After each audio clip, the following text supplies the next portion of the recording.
Sem mais delongas, eu queria que você abrisse comigo a palavra de Deus no Evangelho segundo João. O Evangelho de João, no capítulo 1. João 1. E nós vamos ler a partir do verso 43.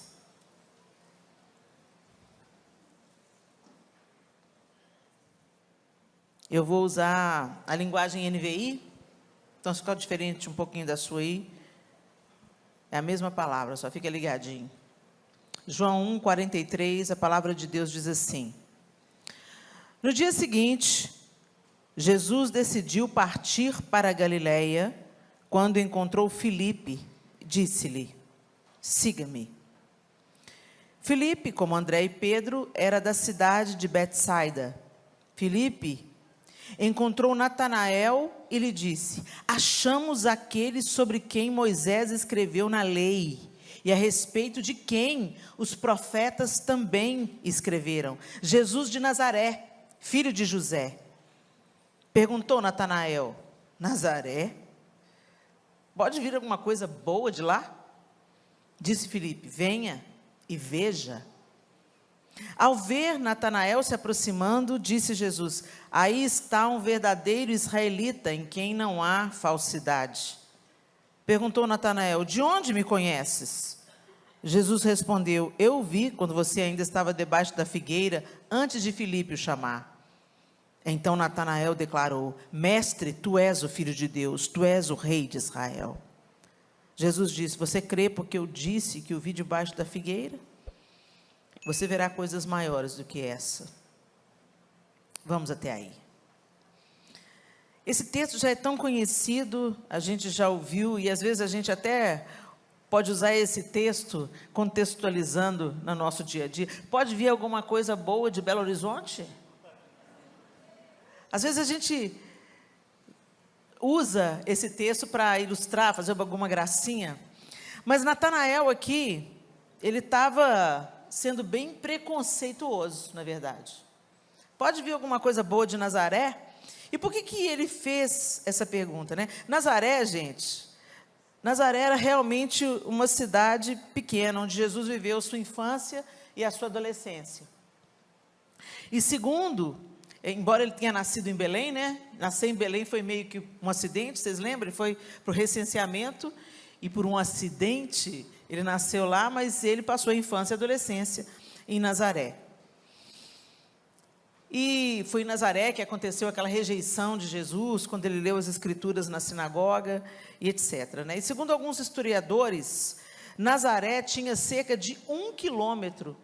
Olha isso, gente. Tinha cerca de 1 quilômetro de extensão. É pequeno demais. Hoje ainda é uma cidade muito pequena, mas segundo os historiadores, tinha cerca de 1 quilômetro entre o cemitério e um terreno acidentado. Então, a estimativa dos historiadores é que no tempo que Jesus cresceu ali, a cidade tinha entre 300 e 600 habitantes. É o vilarejo do vilarejo mesmo, né? Aquela história de entrei e já saí da cidade, era literalmente isso. Mas, certamente, Natanael não fez esse comentário apenas por ser um vilarejo inexpressivo ou ter apenas entre 300 e 600 pessoas.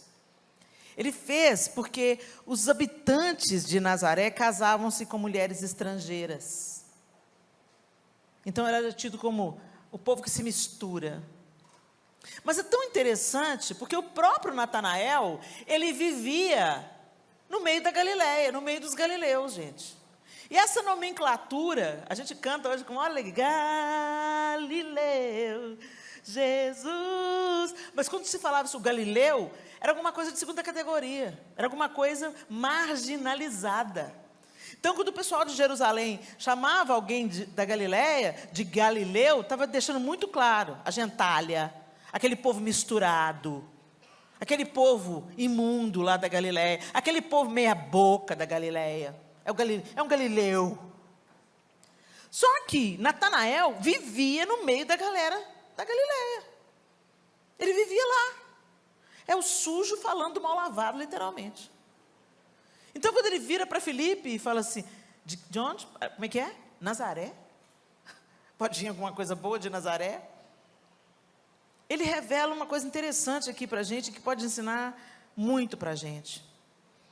Embora Natanael vivesse entre os marginalizados da Galileia, a sua maneira de pensar era como o Sinédrio de Jerusalém.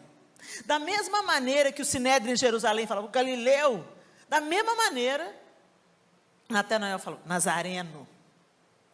Então Jesus era duplamente marginal, né? Era de Nazaré e era da Galileia. E quando a gente olha para ele, Jesus vem e ele identifica Jesus como o Filho de Deus. E Jesus fala assim, por que você está crendo? Porque eu vi você debaixo da figueira, né? Você vai ver coisas muito maiores do que essa. E por que eu estou trazendo essa história aqui? Porque nós, como cristãos, a gente tem um hábito péssimo. A gente vem para a igreja e a gente começa a experimentar coisas novas, e a gente começa a ser transformado e viver uma transformação de mente que gera novas escolhas, novas atitudes, mas aí a gente começa a se achar melhor do que os outros. E não é uma coisa tão óbvia, não é uma coisa que você percebe rapidamente, é tipo um mau hálito, todo mundo sabe que você tem, menos você. Até comentam a esse respeito, fazem piadinhas pelas suas costas, mas ninguém tem coragem de dizer para você, escuta, cara, você está com um bafão. Se você tem um amigo que te falou isso, ele não quer te ofender, ele é seu amigo. Vai se cuidar, que vai ficar tudo bem. Mas é uma coisa que a gente não percebe que vai sendo tecido no nosso coração. E isso é reincidente, porque às vezes a gente vem para a igreja, porque a igreja é um ambiente gostoso. A igreja é um ambiente aconchegante. Vocês viram esse louvor aqui, que delícia. Você se conecta com o Senhor, tudo favorece para que você contemple o Senhor, para que você volte os seus olhos, seu coração para Ele. E quando você pensa que não, você já está se derretendo, você está emocionado, e você começa a proclamar que Ele é o seu Senhor, Ele é o seu Rei, Ele é o seu Deus. E você vai convivendo com esse grupo, e isso também vai transformando o seu código de ética. Você vai observando, porque nós, seres humanos, temos um poder de adaptação fantástico, dado pelo próprio Deus, mas que pode ser um inimigo, se a gente não ficar alerta. Você entra num grupo social, você observa o código de ética desse grupo e você se adequa, você se adapta. Então, a gente vem para a igreja, a gente tem uma experiência, a gente recebe o Senhor, a gente passa pelas águas, a gente tem uma experiência, um encontro, faz uma diferença na nossa vida, a gente começa até a experimentar uma certa transformação. E essa transformação mais imediata é aquela que a gente até dá uma ajudinha, de acordo com a nossa observação do código de ética. Então, se você sabe, se você entra numa comunidade de fé, que ninguém usa calça comprida, você pode ter entrado com calça comprida, na próxima semana você vem de saia. Você pode usar calça comprida na vida, mas naquela comunidade de fé, você não usa, porque senão você vai ser rejeitado. Você vai ser olhado diferente, a diaconisa vai correr o olho. Você é nova aqui, né, irmã? Aí você já se sente constrangido, né, e tal, então, né, vou lá para a igreja do Douglas, porque lá não precisa de usar, sabe? Então, a gente quer ser aceito, claro. Qual é o ser humano que quer ser rejeitado? Ninguém. Então, você observa o código de ética e você começa a se adequar. E o perigo disso tudo é que você começa a fazer uma obra que deveria ser do Espírito, pela proximidade dele. Então, à medida que você caminha com Jesus, e o Espírito Santo de Deus vai se alargando e se aprofundando em você, ele vai te transformando. E a transformação que ele faz é eficaz, é de dentro para fora. Então, o que você vê de fora é apenas o fruto do que está acontecendo dentro. Mas a gente consegue fazer essa transformação só estética. Esse que é o perigo. A gente começa a transformar o verniz. Então, a gente tem cara de crente, a gente fala igual crente, a gente tem roupa de crente, como se isso fosse possível, mas a gente tem, né, os compartimentos que a gente fala. Então, a gente tem roupa de crente, a gente usa o crentez, a gente tem hábito de crente, mas a gente não é crente. Nunca foi tão necessário, nesse tempo que nós vivemos, cristianizar cristãos. Por quê? É só verniz, é só aparência. Eu conto muito essa experiência, porque ela me ensinou muito. Estava na casa de uma amiga, e sabe aquelas mexericas? Aqui você chama de mexerica também? Mexerica pequenininha? Ela é pequenininha, com a casca fininha, brilhante. Você até sentiu o gosto aí, né? Sua boca encheu d'água, né? Eu amo aquela mexerica. É aquela casca fininha que quando você descasca, perfuma tudo ao redor, né? Eu gosto de comparar muito a mexerica com o fruto do Espírito. É um fruto só, com todos aqueles gomos, né? E o fruto do Espírito é assim, quando ele está pronto, quando você abre, perfuma tudo ao redor, fica impregnado na sua mão, em todo mundo que passar perto. Assim é o efeito do fruto do Espírito. E eu fui com tudo na fruteira. Intimidade, né, gente? Casa de amigo, dá dinheiro, mas não dá intimidade para a pessoa. Cheguei na casa da minha amiga e taquei o mãozão. Quando eu peguei, era de plástico.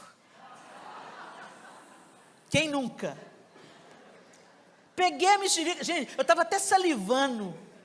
E peguei a mexerica, mas quando eu peguei e tirei da fruteira, eu soube que era, não apenas pela textura, mas porque não tinha peso, não tinha consistência, era só plástico. E quando eu peguei, foi uma frustração tão grande, eu fiquei tão desanimada. Aí virei para minha amiga, Micheline, que espírito de engano é esse nessa fruteira, Micheline? Que mexerica que é essa? Ela começou a rir, assim, você pensou que era de verdade? Você tinha certeza? Ela não preocupa não, abriu a geladeira, abriu a gaveta da geladeira, pegou uma verdadeira e jogou em mim. Eu peguei a mexerica, uau, consistência, peso. E eu abri a mexerica, perfumou tudo, sabor, e ainda estava geladinho, o dia estava quente. Que delícia! Um prazer duplo, porque é comida, é alimento, mas também, como por ela ser uma fruta molhadinha, né? Mata a sede. E enquanto eu estava comendo aquela mexerica, Deus começou a ministrar o meu coração. Muitos dos meus filhos produzem frutos de plástico. Você olha, você jura que é amor, alegria. Você olha, não, fulano está sempre rindo. Você pensa que é alegria do Espírito, mas não é. Você pensa que é amor, fruto do Espírito, mas não é. Você pensa que ele é cheio de longanimidade, mas vai conviver um pouquinho para você ver a bomba atômica que ele é. Você pensa que ele está cheio de paz, mas não, é tudo plástico, é tudo performance, é tudo aparência, não tem consistência, não tem peso, não tem cheiro, não tem sabor, mas te engana. E a gente consegue performar. A gente consegue fazer as pessoas acreditarem que a gente é muito santo. Mas aí quando chega uma situação específica, o Natanael que vive em nós vem para fora. Nós olhamos para o outro, nos sentimos superiores, porque nós frequentamos uma comunidade de fé, nos vestimos como crentes, falamos o crentez, damos o dízimo e a oferta, fazemos obra social, e a gente olha para alguém que a gente acha que não tem o Senhor, ou a gente sabe que não tem o Senhor, e você olha de cima para baixo. Sela com a tua salvação, Senhor. Tem gente que atravessa a rua para não pegar o pecado.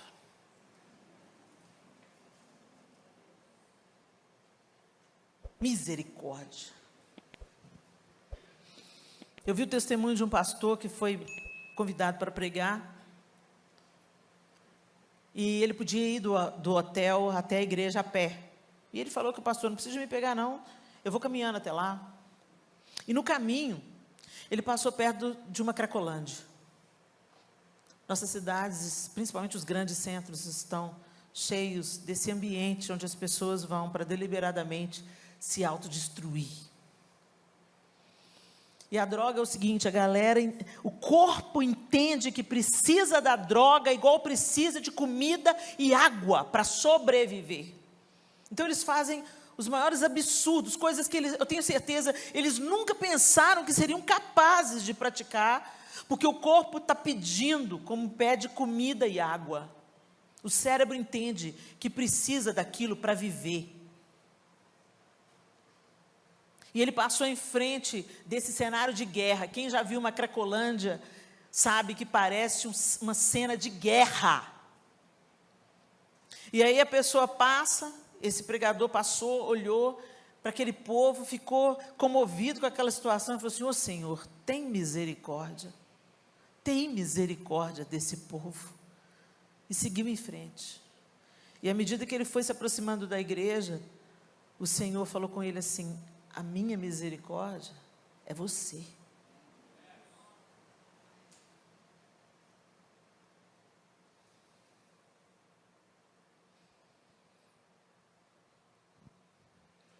Que tipo de evangelho nós temos vivido, meus irmãos? Natanael estava na Galileia. Natanael também fazia parte de um povo que era mal visto. Mas em algum momento, talvez até por esse elogio que ele recebeu de Jesus, quando Jesus põe o olho nele, elogia ele. Está aí, ó, um verdadeiro israelita onde eu não vejo falsidade. Talvez justamente por isso ele se achava melhor do que os outros. Deixa eu te falar, querido, você pode estar dentro da casa do Senhor e dando frutos de fato, e ter tido uma experiência de novo nascimento, de fato, isso não te faz melhor do que ninguém.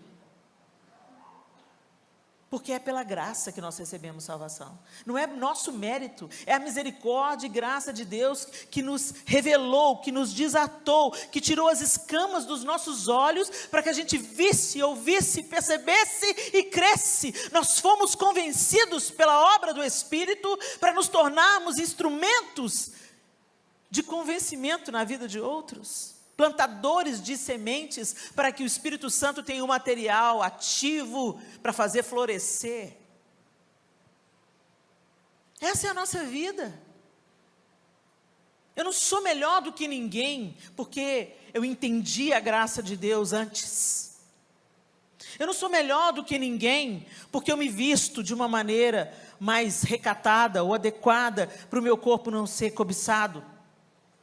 Eu não sou melhor do que ninguém, porque eu não consumo drogas. Mas livre, com certeza. Superior, não. Cada um de nós aqui tem as suas áreas de vulnerabilidade. Às vezes você não tem problema com droga, mas tem problema com fofoca. Você nunca se prostituiu, mas consome pornografia. A gente pensa que pecado é só o que o povo vê. Hoje eu estava conversando com o Douglas no podcast.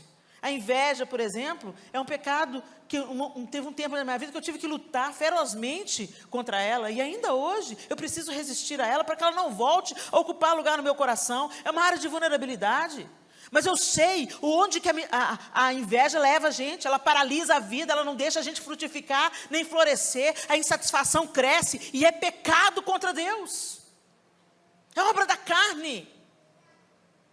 Mas parece que aquilo que não é visto é tolerado. E Natanael talvez estivesse ali tão envaidecido, o verdadeiro israelita, onde não há hipocrisia. Ele estava mesmo com a cabeça do sinédrio. Pode vir alguma coisa boa de Nazaré? Aquele povo que casa com mulher estrangeira. Literalmente o sujo falando do mal lavado, porque o pessoal da Galileia também era muito misturado. Você já passou por isso? Às vezes você olha para o outro e você percebe imediatamente a vulnerabilidade do outro, o pecado do outro, a área com que ele está lutando. Aí você olha para ele, graças a Deus que eu não sou assim, não sou como esses. E a obra do Senhor em nós, ela precisa acontecer dia após dia, para que a gente entenda que mesmo fazendo Deus, tudo que Ele está fazendo em cada um de nós, no coração de cada um de nós, tudo que Ele está tecendo no nosso coração, e tudo que Ele está levando a gente a vencer, a subjugar de pecado na nossa vida, de maus hábitos na nossa vida, não é só para a gente. E não é para a nossa própria glória, não é para nos envaidecer. É para glorificar a Deus, é para apontar para Cristo. Olha, fulana era assim, gente, brigadeira. Ela entrava numa briga qualquer hora, ela gostava de um barraco, ela gostava de um negócio. O que aconteceu nela? O que aconteceu com ela? Não estou reconhecendo fulana. Agora quando vê uma briga, ela sai pela tangente. Virou apaziguadora. Isso aponta para a obra de Cristo em nós. E é uma obra que a gente pode até conseguir, em certo ponto, dar uma invernizada. Mas tem uma hora que a máscara cai. Eu me lembro que eu já estava na igreja há muitos anos. Eu já cantava no El Shammah, que foi o grupo que antecedeu Diante do Trono. Era comprometida na obra, fazia evangelismo na praça, pregava para a galera no cemitério, em dia de finados. Me achava. Casei com meu primeiro namorado. Casei virgem, ele também, me gabando. Aí um dia nós já tínhamos a nossa primeira filha, e ela aprontou lá na casa dos meus pais. Quem me acompanha pela internet já ouviu esse testemunho. Ela aprontou na casa da mamãe, porque sabia que na casa da mamãe era a casa da vovó, então ela podia deitar e rolar. Só que ela estava fazendo aquilo já debaixo de muita rebelião, porque ela já tinha sido advertida, e ela não queria consertar. Aí quem entrava em cena? Papai. Papai calmo. Se mamãe fosse corrigir, não ia corrigir, ia se vingar. Está nervoso? Corrija o filho não. Senão você não vai corrigir ninguém, você vai se vingar. E desculpe quem pensa o contrário, mas eu sou a favor da vara. Como último recurso, mas sou a favor. E aí, o João é que aplicava a correção da vara, porque essa tranquilidade, né, em forma de pessoa. E aí, quando eu estava no limite, eu falava, João. Aí o João falava, vem com o papai. E calmamente levava para o quarto, para longe dos olhos das pessoas, para que a criança não se sentisse humilhada e exposta. Ali, ele comunicava para a criança que ela ia ser corrigida com 3 varadinhos no bumbum, por causa do que ela estava insistindo em fazer, mesmo depois de várias advertências e explicações. Só que a minha filha, mais velha, ela é bem teatral como eu. E aí, quando o João falou com ela, vem com o papai, ela, não, papai, não, papai, não. Ela começou um escândalo.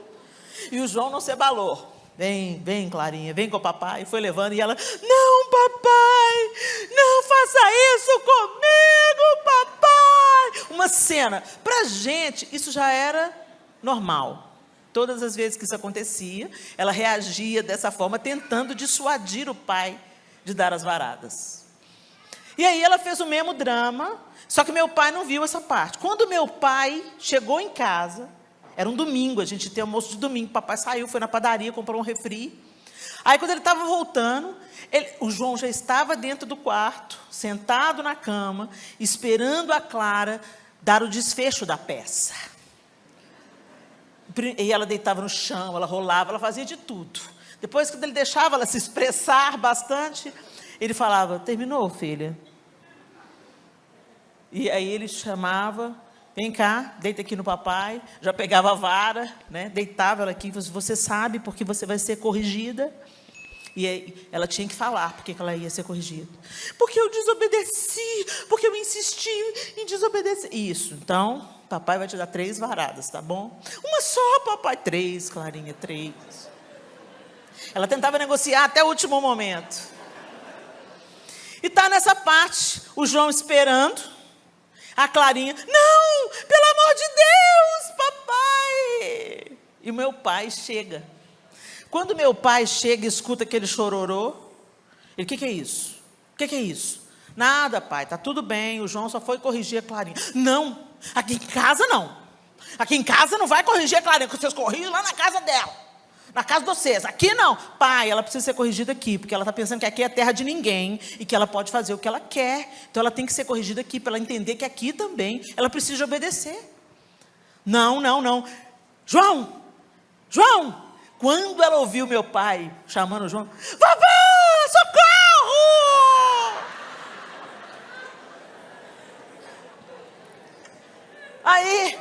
Eu falei, pai, não se meta, pai. Não, eu não vou admitir isso aqui na casa, não. E quanto mais meu pai batia, mais a Clara gritava lá dentro. E eu comecei a ficar irada. Eva levantou. Quer dizer, longanimidade, benignidade, domínio próprio. Sai um atrás do outro, assim, ó. Fruto de plástico. Eu entrei na frente do meu pai e falei, pai!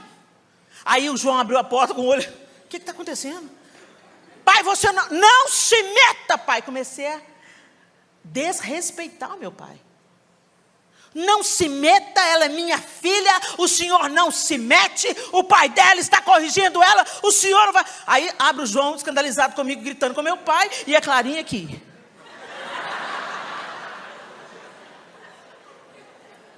Aí vem minha mãe da cozinha. Leninha, calma. Não, mãe, o papai está se metendo. Leninha, calma. Mãe, não se meta nisso, você também. Ela entrou na minha frente e foi coberta da autoridade do Senhor. Olhou para mim e falou, você não nasceu de novo. Você acha que eu calei a boca? Como não nasci de novo? Malévola. Ela não falou mais nada. Ela só ficou olhando para mim com o dedo estendido, assim, ó. Vambora, João! Catei a Clara. Vamos embora dessa casa! Quando eu saí lá fora, os vizinhos tudo olhando o barraco na casa dos crentes. Todo mundo olhando as janelas, as gretas nas frestas. E o João, meu bem, o que aconteceu? Lá em casa eu te conto. Estou gritando com ele. O que aconteceu, meu bem? Lá em casa eu te conto. Olha aí, Clarinha, o que você fez? Mas aquela fala ficou latejando na minha cabeça. Você não nasceu de novo. Você não nasceu de novo. Você não nasceu de novo. Que confronto. É como se Jesus tivesse usado a situação, a boca da minha mãe, para chegar no quarto escuro da minha alma e acender o interruptor. Pluf. Dá uma olhada para a sua vida, Helena. O que mudou desde o dia que eu entrei? O que mudou?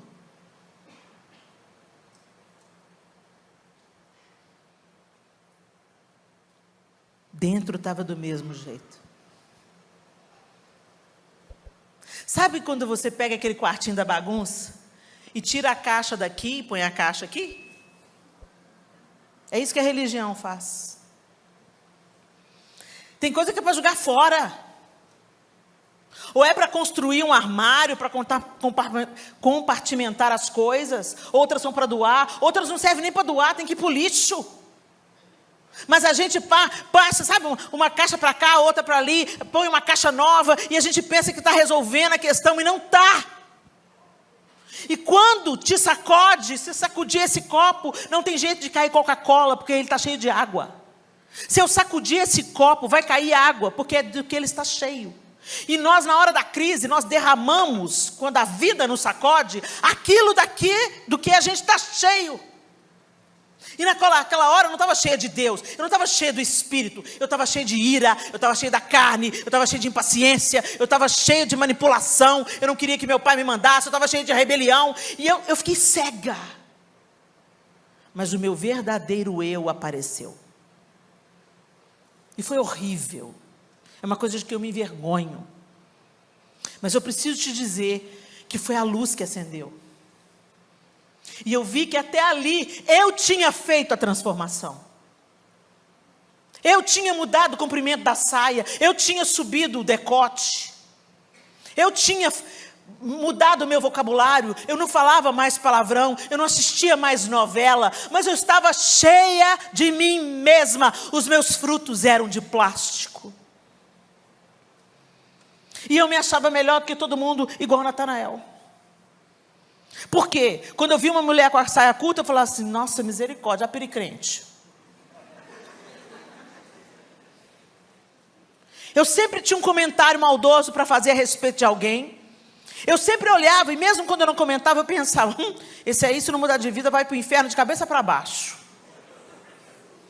Quantas vezes eu fiz a hipócrita da oração, oh Deus, sela com a tua salvação. Jesus mandou eu fazer discípulo.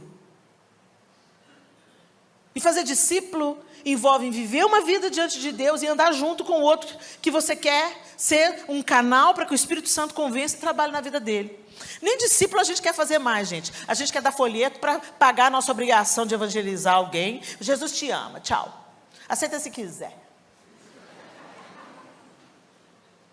Porque fazer discípulo dá trabalho, fazer discípulo envolve. Tem envolvimento, você tem que ter envolvimento para você fazer discípulo.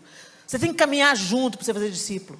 Mesmo que aquela pessoa que seja diferente, radicalmente diferente de você, pense radicalmente diferente de você, quando você está cheio do fruto do Espírito verdadeiro, genuíno, o amor flui. Então você olha para aquela pessoa e fala assim, oh Jesus, quando o Senhor pegar vai ser tão lindo. Essa obstinação toda vai virar perseverança. Você tem um outro olhar para o outro quando você está cheio e sendo guiado pelo Espírito Santo.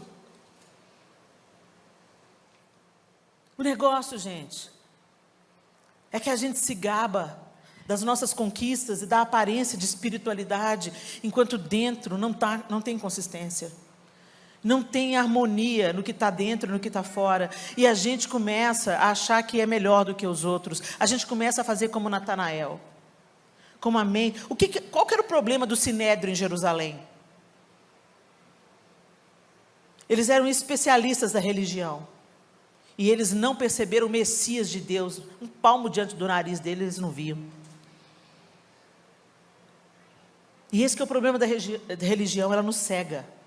Nos faz sentir superiores, enquanto nós estamos absolutamente distantes de Deus.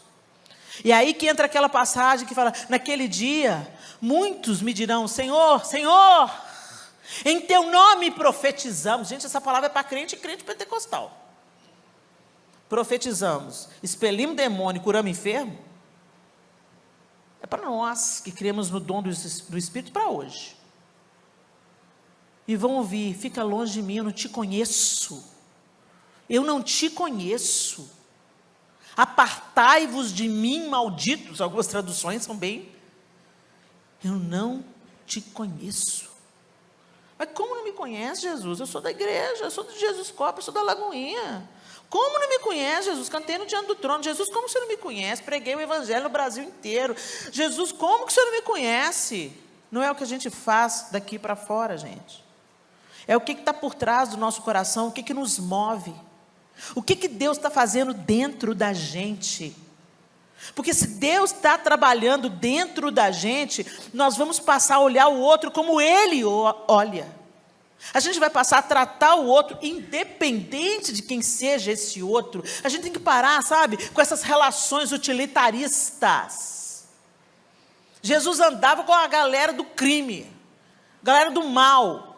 Está lá sentado na casa de Mateus comendo, casa do publicano, lá casa do cobrador de imposto, do desleal ao povo de Israel. Onde Jesus está comendo lá na casa dele. Mas está comendo aqui? Eu não vim para os sãos. Eu vim para os doentes. E a gente não se gaba de ser corpo de Cristo? Então por que a gente só se reúne na casa do Senhor e a gente não é corpo do Senhor na segunda, terça, quarta, quinta, sexta, sábado? O corpo do Senhor, os pés do Senhor vão aonde Ele iria. Os braços do Senhor abraçam quem Ele abraçaria. O coração do Senhor se inclina a quem o coração de Jesus inclinaria? Será que nós somos mesmo aptos para sermos chamados corpo de Cristo? Ou a gente está vivendo só o verniz, só a aparência?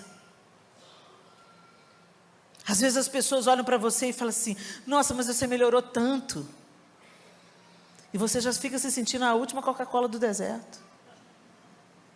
Você fica pensando, Aí você fala assim, imagina, glória a Deus.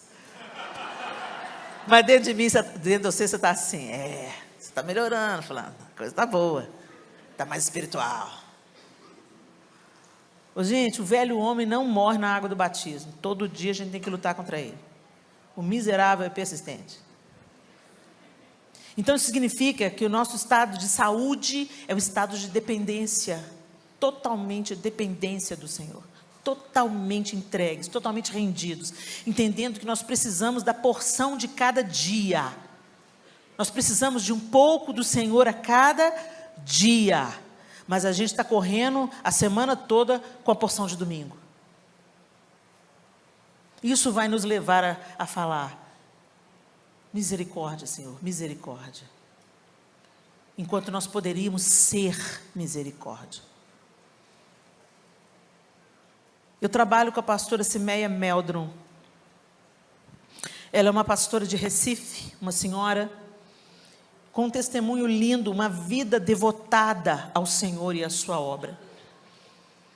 E a pastora Cimeia, recentemente, há cerca de 4 ou 5 anos, ela está trabalhando na Visão Mundial. E dentro da Visão Mundial, ela pediu a liberdade para a direção e criou um movimento que se chama Mulheres de Visão, com foco na infância desprotegida dos nossos dias. E o que esse time pretende? Esse time pretende fornecer para a igreja material, aula, para a igreja local atingir a comunidade onde ela está inserida. Então, por exemplo, a Visão Mundial tem programas de apadrinhamento de crianças, mas não é sobre isso. Então, tem um curso, por exemplo, na Visão Mundial que chama Ternura se aprende em casa. Então, o que eles preparam toda a ferramenta, passa essa ferramenta para professores, gente que esteja disposta a ensinar na igreja local. Eles dão o curso gratuitamente, eles fornecem os materiais. Para quê? Para que a igreja, de segunda a sexta, ou de segunda a sábado, quando a igreja deveria ter as suas dependências mais livres, ela abre para a comunidade, para oferecer também gratuitamente para a comunidade o curso. Para quê? Para reconciliar pais e filhos. Para ensinar os pais a tratar os filhos, a entenderem à luz da Bíblia, como é que deve ser a relação familiar, como a nossa família pode se tornar um lugar de cura, de restauração e não de feridas. E a pastora Cimeia é uma valente, é uma guerreira.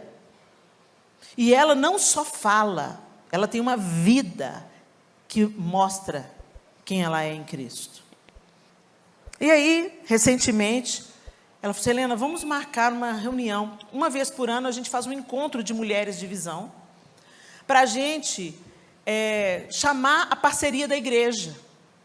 Porque a Visão Mundial, ela fornece os meios, mas quem põe em prática é a igreja local. Então, ela convidou: você se importa com a infância? A sua igreja se importa com a infância brasileira? Se importa com os rumos que a pandemia impôs à infância? Quantas crianças estão sendo abusadas? Quantas crianças foram molestadas sexualmente? Quantas crianças foram espancadas? Então, vamos chamar as igrejas, os líderes de crianças, pastores de crianças, os pastores de igreja local, e vamos apresentar o nosso material e disponibilizar gratuitamente. Manda as pessoas para a gente treinar, a gente treina as pessoas, elas voltam para suas igrejas e semeiam na sua comunidade. E essa é a minha esperança, de que as igrejas se tornem transformadores, agentes de transformação da infância na comunidade local. Aí avisamos nas redes sociais, começamos a buscar parceiros. O João começou a buscar igrejas parceiras para sediar o encontro. Finalmente, depois de muito esforço, a igreja metodista abriu as suas portas. E forneceu tudo que a gente precisava, prepararam um café para a gente. Pode vir o pessoal. Pagava a entrada? Não, entrada gratuita. Vem, a gente quer encorajar vocês e dar instrumentos nas mãos de vocês. Apareceram 10 pessoas. 7 eram os líderes de crianças da igreja metodista. Mas se fosse um pop gospel, dando um show, estava lotado. Deixai vir a mim os pequeninos e não os impeçais, porque dos tais é o reino dos céus. O diabo está mirando nas nossas crianças. E o governo pode se esforçar, mas quem vai mudar esse quadro é a igreja, com oração, com jejum, com envolvimento, com treinamento, com adoção. É a igreja que muda. A igreja é o sal, a igreja é a luz. Mas nós estamos colocando a nossa esperança nos homens. É importante sim políticas públicas que defendam a infância. É importante sim o governo estar engajado nessa causa, sim. É importante sim uma contra o aborto, porque as crianças começam a ser assassinadas no ventre. E quando você mata um bebê, você mata uma geração inteira. Você não mata um bebê só. Mas para uma menina assustada, amedrontada, com a possibilidade de ter a vida estragada por uma gestação indesejada, não abortar, a igreja tem que se envolver. A gente tem que falar, não, pode ter esse menino, porque nós vamos te ajudar a criar. Nós não vamos dar só chá de bebê e fralda, não. Nós nos responsabilizamos por a educação desse bebê. Nós estamos junto com você. Não mata esse bebê. E vamos chamar as adolescentes. E vamos falar sobre sexo. E vamos falar as consequências de uma gravidez indesejada. Mas para isso tem que ter envolvimento. A gente tem que pôr a mão na massa. E a gente tem que ser movido pelos frutos do Espírito. A gente não pode ser só casca. Que Deus tenha misericórdia de nós. E que nos ajude a cumprirmos a nossa vocação de sermos sal e ser luz. E não sermos apenas mexericas de plástico. Que Deus nos ajude, nos dê consistência, que a nossa vida alimente, que a nossa vida sacie, que a nossa vida leve respostas, não por causa do nosso mérito, não porque nós somos um verdadeiro israelita, um verdadeiro evangélico, onde não há hipocrisia, só na aparência, mas que a gente enxergue as pessoas como Jesus e que a gente se envolva nas causas nas quais Jesus se envolveria. Quando eu vi aquela sala vazia, eu fiquei tão desanimada. Eu fiquei tão triste. Porque eu estava lá, quando diante do trono, reuniu 2 milhões de pessoas no campo de Marte. Eu orei naquela noite fria, e eu pedi, Senhor, muda a nossa nação. Eu estava lá quando a gente gravou, preciso de Ti, preciso do Teu perdão. E a gente estava num movimento de arrependimento diante do Senhor, como nação. A gente queria uma outra história para o Brasil. O Diante do Trono teve uma casa para tirar crianças do abuso. A pastora Zenete até hoje cuida de crianças em situação de risco. Eu estava lá quando Deus estava querendo trazer à luz uma nação engajada com aquilo que move o coração dele. E que começa com arrependimento, porque sem arrependimento a gente não vai a lugar nenhum. E pelo esforço próprio a gente não vai muito longe, não. De repente eu vi multidão de 1 milhão, 2 milhões. Num contraponto horroroso. E nem faz tanto tempo assim, mas na sala tinha 10 pessoas. Onde que está aquele povo, Senhor, que chorou, que clamou, que profetizou sobre a nação? Onde que estão os remanescentes, Senhor? Belo Horizonte foi um berço de avivamento. Quantos ministérios nutriram o Brasil saindo da minha cidade? Quantas igrejas grandes, enormes Belo Horizonte tem? Quantos evangélicos a cidade tem? Não basta ser evangélico. Não basta frequentarmos comunidades de fé. Nós precisamos nascer de novo e deixar o Espírito Santo fazer uma obra dentro da gente que transborde. Começa na intimidade, começa na proximidade, começa no confronto pessoal, começa no arrependimento pessoal, começa no caminhar com o Mestre dia após dia, até que Ele vai começando a ser tecido em nós. Cristo em vós, a esperança da glória. E aí sim, essa linguagem muda, de dentro para fora. Seu pensamento muda, sua maneira de olhar o outro muda. E nós não podemos produzir isso, gente. A gente só produz fruto de plástico. Não é só na nossa vontade, entende? Nasce da disciplina de chegar perto. Porque para chegar perto de Jesus, a gente precisa ter disciplina. Tem que deixar o celular um pouquinho de lado, tem que apagar a televisão, tem que falar, não, deixa eu organizar minhas prioridades. A minha prioridade é Jesus, eu quero passar tempo com Jesus, eu quero aprender de Jesus, que é manso e humilde de coração. E enquanto a gente vai andando com Ele, Ele vai fazendo os frutos chegarem. E tem tanto fruto de plástico, gente. E frutos de plástico não alimentam. Não se contente com verniz. Não se contente com a aparência. Porque um dia, diante da crise, a máscara cai. Como caiu naquele domingo na minha vida. E embora o que eu ouvi da minha mãe fosse extremamente desconfortável e confrontador, eu fiquei com raiva da minha mãe. Você está com raiva de mim aí? Bom começo. Eu fiquei com raiva da minha mãe porque ela estava me dizendo uma verdade que eu não queria ouvir. Mas aquilo ficou reverberando. Você não nasceu de novo. Você não nasceu de novo. E aí Jesus veio com a pergunta, o que mudou? E eu olhei para dentro de mim, gente. E não tinha mudado nada. Eu só tinha mudado as caixas de lugar. E Jesus falou, deixa eu entrar. Deixa eu fazer a faxina. E foi difícil. Foi um processo lento, árduo. E que não acabou. A faxina tem que sempre acontecer. Sabe por que a gente tem uma mania de trazer coisa velha para casa? E a gente traz para dentro da nossa alma também as vaidades, as cobiças, os ressentimentos.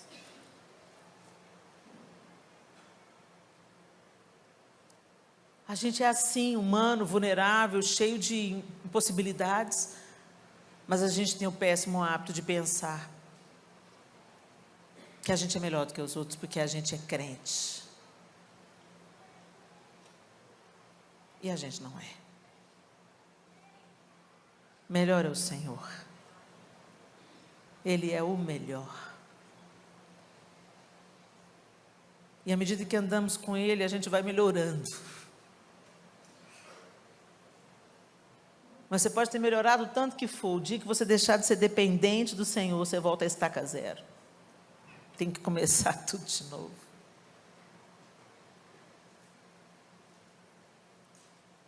Será que você pode pensar na sua experiência com Deus? Eu quero te fazer uma pergunta desconfortável agora. O que mudou desde que ele entrou?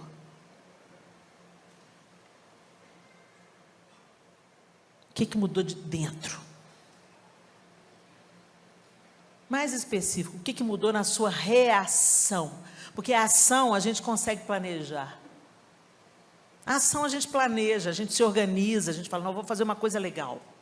Vou ali servir, vou ali lavar, vou limpar, vou cuidar. Vou ali alimentar uma galera que está com fome. A ação a gente planeja. Mas a reação, ela revela o que está dentro. Como é que têm sido as suas reações diante do inesperado? Alguém te fechou no trânsito. Sua vizinha não crente está te irritando com aquelas músicas horrorosas que ela escuta. Seu irmão que não crê em Jesus vive te implicando. Como você reage? Seu pai que é bêbado, quando ele chega em casa chapado, como você reage? Seu patrão duro, cruel,